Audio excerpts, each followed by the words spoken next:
Hello students, आज हम लोग पावर के बारे में पढ़ेंगे। जैसा कि चैप्टर का नाम है वर्क, एनर्जी एंड पावर। तो अभी तक हम लोग वर्क भी पढ़ चुके हैं कि वर्क क्या होता है, और एनर्जी भी पढ़ चुके हैं, एनर्जी के अदर फॉर्म्स भी देख चुके हैं। अब हमको पढ़ना है पावर। चैप्टर एंड होने आ रहा है। पावर के बाद एक नया नेक्स्ट टॉपिक रहेगा कोलिजन, और उसका चैप्टर एंड हो जाएगा। तो आज देखना है हमको पावर। तो पावर क्या होता है? नॉर्मली हम पावर किसको समझते हैं?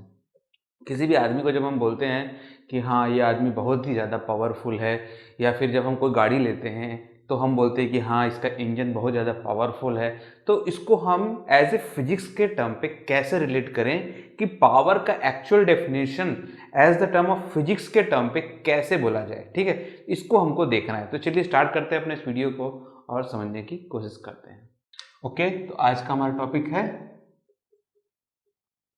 पावर। ठीक है, तो पावर का मतलब क्या होता है? पावर का मतलब ये होता है कि जब हम कोई वर्क करते हैं जिसको हम एनर्जी के फॉर्म में ले लेते हैं, तो पावर क्या होता है?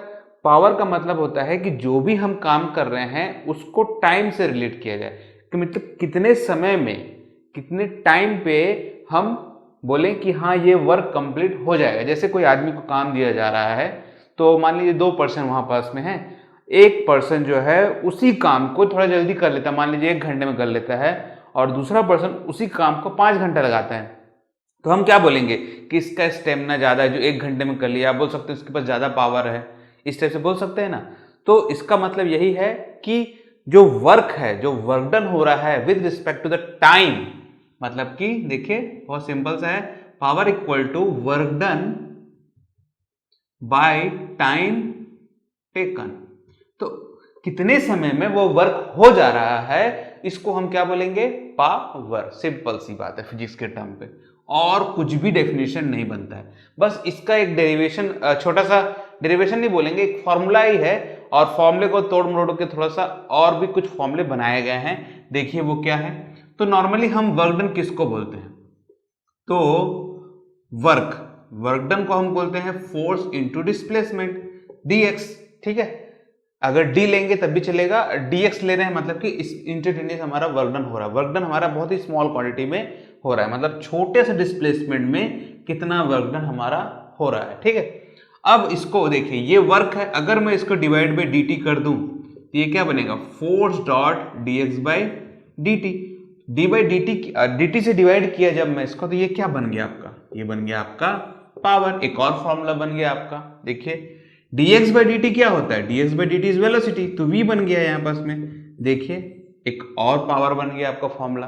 तो इस तरीके से आपको अलग अलग फॉर्मूले बना सकते हैं आप। बस आपको मेन चीज फंडा याद होना चाहिए कि work done by time taken is your power. अगर इसको इंस्टेंटेनियस पावर में लिया जाए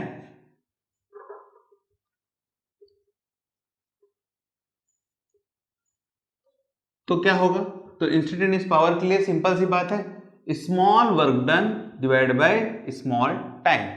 जैसे कि ये टोटल टाइम टेकन था, टाइम टेकन में भी कौन सा? ये टोटल है ना।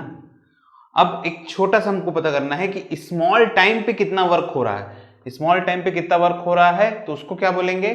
Instantaneous power. बस सिंपल सी बात है, मतलब कि जो टाइम है उसका जो रेशियो है, अब उसको बोल सकते हैं कि एज कंपेयर टू जीरो के आसपास, मतलब बहुत ही कम समय में कितना वर्क डन वो कर देता है, इसको हम किससे लेंगे? पावर। ठीक है, पावर का जो यूनिट होता है उसको हम बोलते हैं वॉट, जो कि जेम्स वॉट एक साइंटिस्ट थे जिन्होंने स्टीम इंजन का आविष्कार किया था। उनके ही सरनेम पे इसका जो यूनिट है उसे वॉट बोला गया है। वॉट को जनरली हम लोग ऐसे भी बोलते हैं कि एक वॉट कितना होता है? 1 जूल पर सेकेंड। जब 1 जूल एनर्जी खर्चा हो जाएगा 1 सेकेंड में, तो उसे हम 1 वॉट बोल सकते हैं। ऐसा भी हम लोग इसको बोलते हैं। मैंने एक वीडियो में शायद गलत भी कुछ बताया था। क्या बता दिया था कि जेम्स वॉट जो है वो मतलब बल्ब का आविष्कार किया था, क्योंकि मेरे दिमाग में था कि जो वॉट है वो जेम्स वॉट का है, तो ऐसा कुछ बता दिया था मैंने। तो उसको रेक्टिफाई, अगर आपने देखा होगा कोई वीडियो तो उसमें आप रेक्टिफाई कर लीजिएगा, उसको करेक्ट कर लीजिएगा। बल्ब के जो आविष्कार थॉमस एडिसन थे वो। ठीक है, ठीक। तो देखिए जेम्स वॉट थे और स्टीम इंजन का उन्होंने आविष्कार किया था, उसी के ऊपर में पढ़ा है। और पावर का एक और यूनिट है जिसको हम लोग हॉर्स पावर बोलते हैं, जिसको इस यूनिट को सबसे ज्यादा जो यूज किया जाता है वो मोटर्स पे यूज किया जाता है। मोटर हो गया, इंजन हो गया, जो हमारी गाड़ियां हैं उसका इंजन हो गया, ये सभी चीजों पे हॉर्स पावर का यूज किया जाता है। ठीक है, जनरली हॉर्स पावर जो है हमारा यूएस या फिर आप ब्रिटेन पकड़ लीजिए, इस साइड में थोड़ा ज्यादा यूज किया जाता है इसका। तो 1 HP, जिसको 1 हॉर्स पावर किसको बोलते हैं, 746 वाट। 746 वाट को 1 HP बोला जाता है। ठीक है, बहुत ही सिंपल सा है, इसमें ज्यादा कुछ है नहीं। अब नॉर्मली देखिए पावर को कैसे रिलेट करते हैं हमारे घर के बिजली में। तो मान लीजिए कि हमारे पास में 100 वाट का एक बल्ब है जो कि 10 घंटे चलाया जा रहा है। तो हम इसको कैसे रिलेट करेंगे as compared to the energy के फॉर्म में। तो एनर्जी के फॉर्म में कन्वर्ट करने के लिए बहुत सिंपल सी बात है। देखिए 100 ये वाट है तो इसको ऐसे रहने दीजिएगा, इसको आवर में चेंज करना पड़ेगा। इसको कैसे लिखेंगे, वाट आवर। ठीक है, नॉर्मली जो हमारे घर में बिजली का जो यूज होता है उसको जब कैलकुलेट किया जाता है, जो मीटर है वो किलो वाट आवर पे लिया जाता है। ठीक है, ठीक, देखिए तो इसको 100 कर लेंगे तो ये वाट आवर हो जाएगा।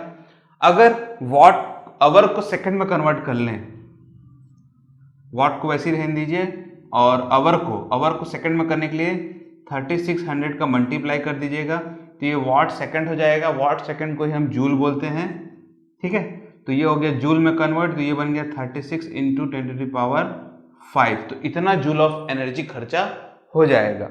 अब देखिए कि घर में बिजली कितना, कि अगर 100 वाट का बल्ब 10 घंटे चलाया जाए तो इसका जो एक्चुअल कैलकुलेशन है ये 1000 है। 1000 को क्या लिख सकते हैं, 1 के वाट आवर ऐसे लिख सकते हैं 10⁻³ को। तो 1 किलो वाट जब बिजली जलाई जाएगी आपके घर में तो उसे हम क्या बोलते हैं, उसे हम बोलते हैं 1 यूनिट। अब ये 1 यूनिट जो है ये आपको मीटर बता दिया। अब आपको बिजली कैसे पे करनी है तो वो आपके गवर्नमेंट के ऊपर में डिपेंड करता है किस स्टेट में आप रह रहे हैं। तो हर स्टेट का जो यूनिट का जो बिजली बिल है वो अलग अलग रहता है। ठीक है, जैसे कि मैं छत्तीसगढ़ से हूँ तो मेरे यहाँ अराउंड 3.5 समथिंग होम के आसपास में, होम की जो बिजली है और कमर्शियल की अलग है। ठीक है, तो काफ़ी सस्ती बिजली छत्तीसगढ़ में। अगर आप अदर स्टेट में जाएंगे जैसे कि महाराष्ट्र में चले जाइए तो मुंबई में अराउंड शायद 12 या 15 रुपये है। फिर उसके बाद यूपी में भी अराउंड इसी के आसपास है, 10 से 12। गुजरात में भी अराउंड इसी के आसपास में है। मतलब छत्तीसगढ़ की बिजली काफ़ी सस्ती है, इस मामले में आप इसको समझ सकते हैं इस तरीके से। ठीक है, तो दिस इज पावर। चलिए इसके ऊपर एक छोटा सा क्वेश्चन कर लेते हैं। मान लीजिए कि एक एलिवेटर है और उस एलिवेटर का एक्चुअल में जो वो लोड ले सकता है वो 1800 kg है, जो कि एलिवेटर प्लस जो पर्सन उस पर चढ़ रहा है वो पूरा मिला के है। तो हमको ये बताना है कि उस पर कितना मोटर हम लगाएं, कितने HP का मोटर लगाएं तो हमारा काम बन जाना चाहिए। जो मैक्सिमम स्पीड हमको अटेंड करनी है वो 2 मीटर पर सेकेंड। मतलब एलिवेटर आप चढ़ते हैं जब तो देखे होंगे कि बहुत धीरे धीरे चलता है, तो उतना ही हमको स्पीड चाहिए, ज्यादा नहीं चाहिए, पर वो उसको ले पाए, उतना kg का लोड लेके वो ऊपर या फिर नीचे आ पाए। तो हमको बताना है कि मिनिमम कितना HP का मोटर हम लगाएंगे तो हमारा काम हो जाए। चलिए देखते हैं। ठीक है, तो हमारे क्वेश्चन है, देखिए क्वेश्चन में क्या बोल रहा है कि 1800 kg प्लस जो वेट है वो उतना ही ले सकता है, वो भी पर्सन के हिसाब से नहीं। ठीक है, एलिवेटर प्लस पर्सन, मतलब एलिवेटर का जो वेट है प्लस पर्सन। देखिए कभी कभार जब एलिवेटर पे चढ़ते होंगे तो लिखा होगा कि 1500 kg का इसका वेट है, तो 2 या 3 से ज़्यादा आदमी नहीं चढ़ सकते हैं। तो जब चढ़ते हैं तो देखते हैं कि आजू बाजू में कितने हैं और अपना वेट कैलकुलेट करके बोलते हैं कि नहीं एक आदमी तो और चढ़ सकता है, पर वो भूल जाते हैं कि जो एक्चुअल जो वेट लिया जाता है वो एलिवेटर प्लस पर्सन दोनों के हिसाब से लिया जाता है। ठीक है, तो एलिवेटर का वेट भी काफ़ी रहता है। फिर बोल रहे हैं कि फ्रिक्शनल फोर्स भी उसमें अप्लाई हो जा रहा है। अब समझ लीजिए कि अब एलिवेटर ऊपर या डाउन हो रहा है तो वो किसी पुली से टच होगा ही, उसको खींचता होगा ना, तो उसमें फ्रिक्शनल फोर्स तो लगता ही होगा। तो फ्रिक्शनल फोर्स कितना लग जा रहा है, 4000 न्यूटन का फोर्स लग जा रहा है। एलिवेटर की जो स्पीड लेना है हमको 2 मीटर पर सेकंड लेना है, तो फिलहाल में भी इसका काम नहीं है क्योंकि हमको पहले पता करना पड़ेगा कि जो मिनिमम फोर्स जो लग रहा है वो कितना लग रहा है।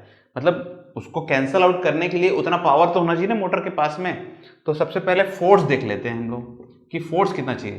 तो देखिए एलिवेटर जा रहा है अप साइड में, ठीक है, डाउन साइड में हमको ज्यादा जरूरत नहीं पड़ता है, मेन अप साइड का ही बात है। अप साइड में खींच रहा है और हमारा वेट प्लस एलिवेटर का वेट सब डाउन साइड में है। तो देखिए कितना होता है टोटल, तो टोटल है 1800 kg।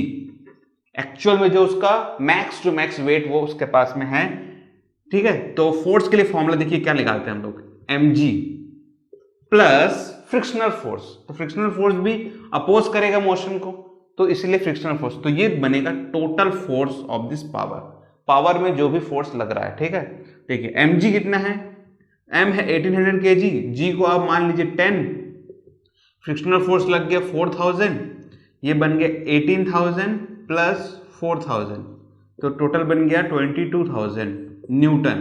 तो इतना फोर्स लग जा रहा है। अब वेलोसिटी कितना चाहिए, 2 मीटर पर सेकंड की चाहिए, तो पावर का फॉर्मूला क्या बनेगा, F डॉट वी, तो बनेगा 22000 इंटू 2, तो बनेगा 44000 वॉट।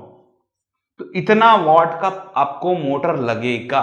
तो अगर नॉर्मली जो मोटर है उसको एचपी में ही देखा जाता है, जैसे घरों में हाफ एचपी 1 एचपी का मोटर लगता है अपने पानी टंकी में पानी चढ़ाने के लिए। और जो सिटी वाले हैं, सिटी वालों को तो डायरेक्टली मतलब इतना प्रेशर रहता है कि डायरेक्ट पानी उसमें आ जाए। ठीक है, पर अगर आप विलेज एरिया में जाएंगे तो वहाँ पास में अगर ऊपर में टंकी लगाई गई है तो उसके लिए मोटर अलग सेपरेटली लिया जाता है। ठीक है, ठीक है, तो इतने वॉट का मोटर अपने को चाहिए। अगर इसको एचपी में कन्वर्ट किया जाए तो एचपी में देखिए कितना आता है, तो कितना करना है अपने को, 44000 डिवाइड बाय 746, तो ये बन जाएगा आपका एचपी यूनिट। अगर आप इसको डिवाइड करके देखते हैं तो डिवाइड भी कर सकते हैं। देखिए आपको डिवाइड करके बताता हूँ मैं, 746 है, मतलब मान लीजिए 750 के आसपास की वैल्यू है ये।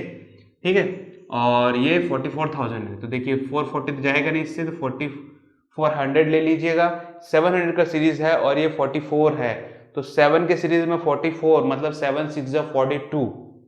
ठीक है, तो 4200 तो ये आ ही गया, 44 है प्लस 50 है, तो 50 इंटू 6, 50 इंटू 6 300, तो 42 प्लस 300 45, तो ये इससे ज्यादा हो गया, तो अपने को किसे डिवाइड करना पड़ेगा, 5। देखिए, तो इस तरीके से आप जो कैलकुलेशन है उसको इजी वे में भी कर सकते हैं। ठीक है, तो अपना आंसर आएगा पहला 5, तो 5 से जाएगा, 6 से नहीं जाएगा क्योंकि 4500 के आसपास पहुंच जा रहा है। ठीक है, तो 5 6 30, 0 3 ऊपर 20 23 2 पर 35 37। ठीक है, 0 10 में से 3 गया 7 3 13 में से 7 गया 6, खत्म। ठीक है, तो 670 ही बचा है जो कि इससे कम है, तो हमारा पहला वैल्यू करेक्ट है। फिर 0 लगा दीजिए, 6700। ठीक है, तो देखिए 700 का सीरीज है, 67 है, तो किससे जाएगा, तो 700 के सीरीज के हिसाब से 7 9 या 63। ठीक है, तो 6300 ये हो गया, प्लस ये 50 है, तो 50 इंटू 9, तो 5 में 45 मतलब 4500 के आसपास हो गया ये 45। ठीक है, तो 45 0 हो गया, तो कितना बन गया 5 7 6, तो देखिए ज्यादा हो गया अराउंड, तो इसका मतलब है कि वो 8 से जाएगा। ठीक है, तो नियर अबाउट अपना 58 के आसपास आंसर आ रहा है, 58 पॉइंट समथिंग। अगर इसको आप करेंगे तो कितना जाएगा 8, तो 8 6 48, 4 ऊपर 8 4 32 प्लस 4 36 3 7 8 56 और 9 59। ठीक है, तो कितना है, 10 में से 8 गया 2 9 में से 6 गया 3 6 16 और 1 7, तो 732 जो कि अभी भी इससे छोटा है। ठीक है, फिर से अगर इसको 0 लेंगे तो पॉइंट लगा दीजिएगा, तो अभी भी देखिए ये वैल्यू चाहिए हमको, तो फिर से 8 से जाएगा ये, तो 58.8 एचपी जो है हमारा आंसर आ रहा है। तो हम लोग को अराउंड 59 एचपी का मोटर लगेगा अगर हमको इस एलिवेटर को 1800 kg पर्सन प्लस एलिवेटर दोनों को अगर ऊपर उठाना है तो। ठीक है, तो देखे होंगे जिन लोग फ्लैट में रहते हैं उनको एक एलिवेटर के लिए अलग से मतलब पैसा देना पड़ता है। अगर एलिवेटर लगा है और 4-5 मंजिले का बिल्डिंग है तो मेंटेनेंस चार्ज के नाम से उनसे लिया जाता है, क्योंकि बहुत ही ज्यादा पावर लग जाता है आपका इस मोटर को मतलब आपका एलिवेटर को ऊपर उठाने के लिए। ठीक है, देख सकते हैं 60 एचपी का मोटर बहुत ज्यादा होता है, 60 एचपी का मोटर। ठीक है, मतलब 44,000 वॉट बहुत ही ज़्यादा होता है 44,000 वाट। अगर आप इसको समझ लीजिए कि ऊपर नीचे करते भी जा रहे हैं और 1 घंटा भी अगर चला रहे हैं तो 1 घंटा अगर कंटिन्यू ऊपर नीचे चल रहा है मान लीजिए तो 44 किलो वाट 1 घंटा अगर चलाते हैं तो आवर 44 किलो वाट मतलब अराउंड 44 यूनिट, समझ रहे हैं 44 यूनिट बन गया वो अराउंड। तो अगर मान लीजिए आप मुंबई में रहते हैं तो 10 रुपये भी अगर है तो 1 घंटे में 440 रुपीज़ लग जा रहा है, और जो कि काफ़ी ज़्यादा होता है। तो 1 घंटे की बात है तो लिफ्ट तो ऊपर नीचे चलता ही रहता है कंटिन्यूसली, तो आप समझ सकते हैं कि कितना बिजली लगता है और मेंटेनेंस चार्ज इतना ज़्यादा क्यों लिया जाता है। मेन खासकर आपका जो फ्लैट में रहते हैं उनको सबसे ज़्यादा लग जाता है इस टैक्स का। ठीक है, तो आई होप आपको भी समझ में आ गया होगा कि पावर क्या होता है और पावर का यूज़ कैसे किया जाता है। इस क्वेश्चन के थ्रू आपको ये भी समझ में आ गया होगा कि कोई मोटर है तो हम कैसे डिसाइड करेंगे इतना एचपी का मोटर लगेगा कि नहीं लगेगा। काफ़ी कुछ पूछा जाता है आपको इस चीज़ों में। अगर आपके मन में भी कोई क्वेश्चन है या कोई डाउट है तो नीचे कमेंट सेक्शन में आप जरूर डाल सकते हैं। तो इस वीडियो को वहीं क्लोज करते हैं। Thank you for joining this video. आपका दिन शुभ रहे।